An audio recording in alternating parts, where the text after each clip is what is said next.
Good morning and welcome back. Pull up a coffee with me and sit a spell. I have a special thing to do today. A fine gentleman sent me this book right here I've been reading. It's John A. Cleveland's The Practical Guide to Elk Hunting, 40 Years of Elk Hunting Lessons. Now, he also sent me this nice card that personalized card, and with his thanks to me for the videos that I did. And I'll tell you, after reading this book, this is written by a gentleman who knows what elk hunting is all about. Let me tell you how much he knows about it. 40 years, and he's taken 35 elk. Now that's a pretty good batting average in any game.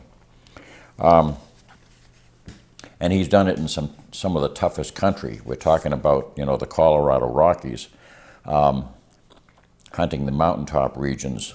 There are many things that I've read about elk hunting, and some of it's very good. Some of it came from the best of the best, over the years, like Jack O'Connor and others.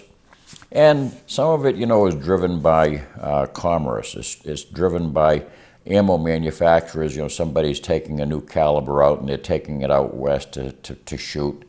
And the goal is to take the game at the farthest possible range they can, and to dump an elk at a distance which is frankly unethical in many cases.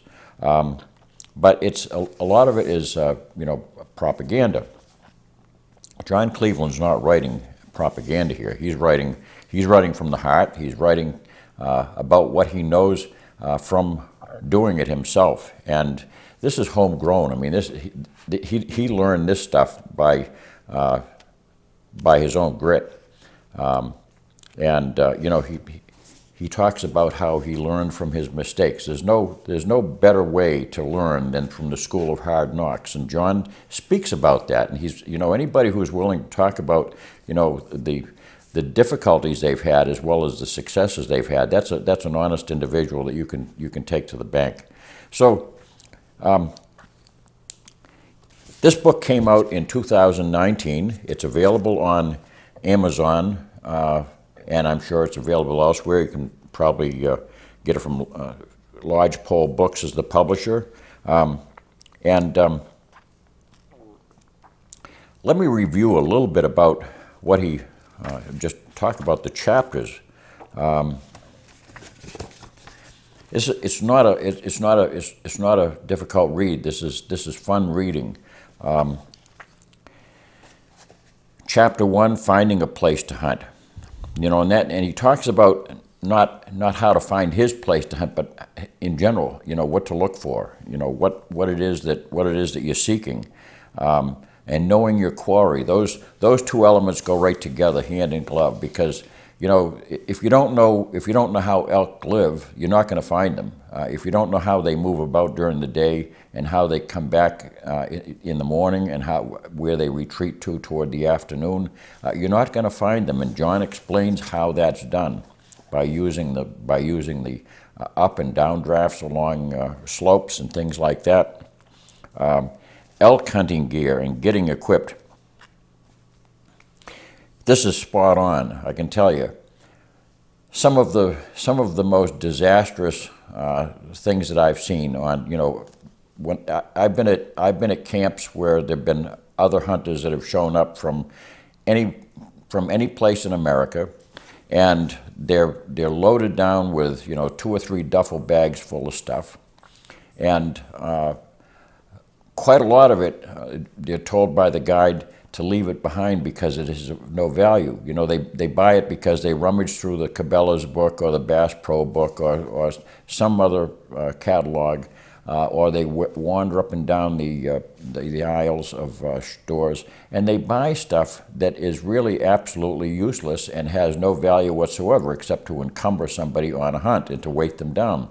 They don't even think about how they're going to carry this junk around. Things that he tells you to avoid, for instance, buying cheap binoculars. The importance of binoculars to an elk hunter, or for that matter for any game hunter, is oftentimes underestimated, and they can take a beating out in the field. He talks about the clothing that's necessary too. Clothing is incredibly vital on an elk hunt or any hunting situation. But in that country, you can arrive at your hunting spot, get out in the morning, and it can be 28 degrees. And within 4 hours, you want to take your clothes off because the sun is beating down on you, and you're dealing with 65, 70 degree weather, and it's an entirely different atmosphere. So you have to know how to dress properly, and you have to bring the right kind of clothing. He talks about this in here, and I can certainly attest that much of the stuff that is recommended by so many magazine writers and things like that, again, is driven by the almighty buck. Somebody is saying something nice about a product because he just got a copy of that product to so-called test out, and as a wink involved. He's not going to be getting much more equipment to test out and he's not going to be getting payment if he gives anything but the best possible reviews. You don't need most of the stuff. There's a chapter here on elk hunting tactics and techniques. It's probably one of the best written sections that I've ever seen on elk hunting, because elk hunting basically, when you're going after elk, you're going after a quarry that's very wild, very wary. They move about with incredible swiftness. I mean, their senses are very, very keen. They've been in those mountains all their life. They know exactly what's supposed to be there and what's not supposed to be there, what things should smell like and what they shouldn't smell like. And he talks about these things in here, and talks about how to prepare yourself properly so that you basically can take on the quarry in his own turf, because that's where you are. You're a stranger in his ground. My favorite chapter of all, I think, is that he's written here, is hunting ethics. Here's a man who knows exactly what ethical hunting is all about. Hunting is not about shooting. So many gun writers get that issue totally upside down. Hunting is not shooting. Shooting is the end of the hunt.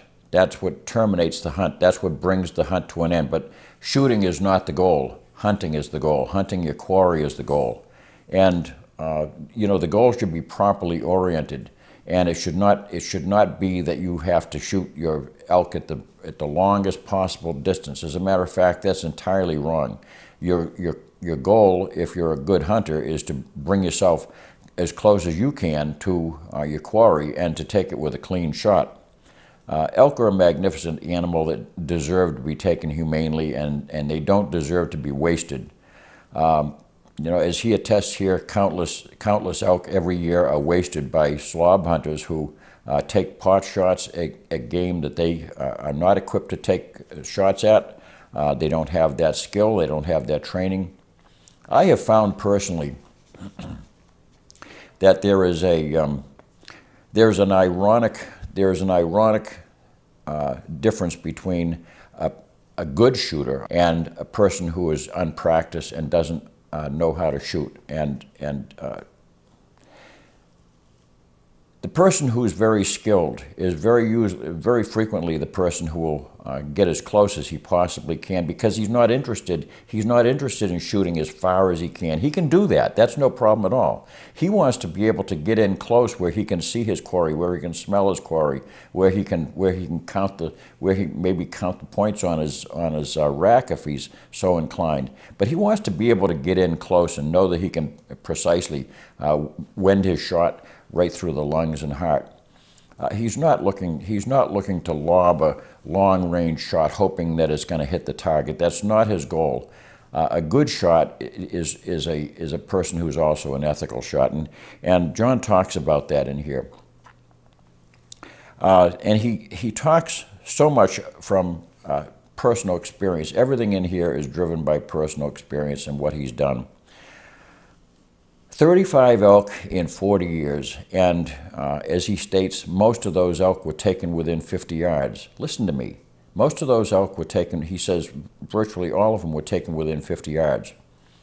And that's something that very few writers will drive home, is that, you know, especially when you're hunting in the timber, timber is timber no matter where you are. And you can't see very far, you can't see much more than 50 yards in deep timber. It's just not going to happen because there's trees in the way. You're not going to get a good clear shot. If you're out in the prairie, people don't understand how the prairie works out west either. It's not grassy plains. You know, it's undulating. You know, you're up high, you're down low. You know, you got all kinds of draws and things like that. You rarely get a so-called long shot, and very frequently when you see long shots, you're going to see clusters of elk together, and all you're going to see is antlers and, you know, sides of elk's bodies. You're not going to get a clear shot at a elk, you know, one particular elk.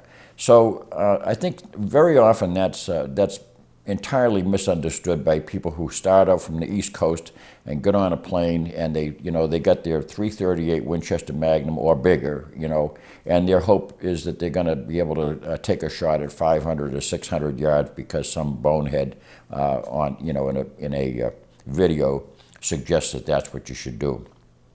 John tells how to hunt ethically. He tells that not only should you hunt ethically, but he's the guy who's taken, you know, 35 elk in 40 years by doing it that way. So he's talking from personal experience. So I want to thank John personally for sending me this book.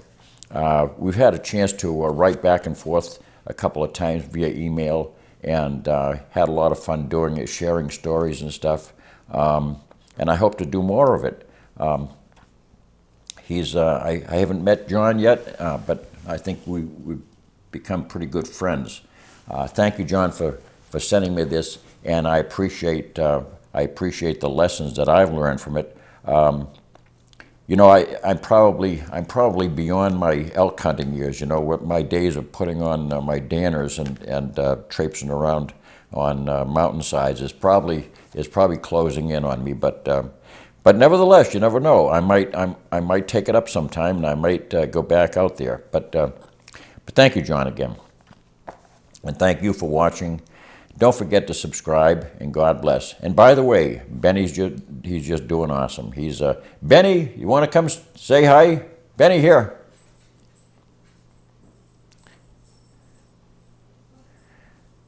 He's out with Mom. He goes out and he lies down at her feet while she's reading the paper. Benny, come on.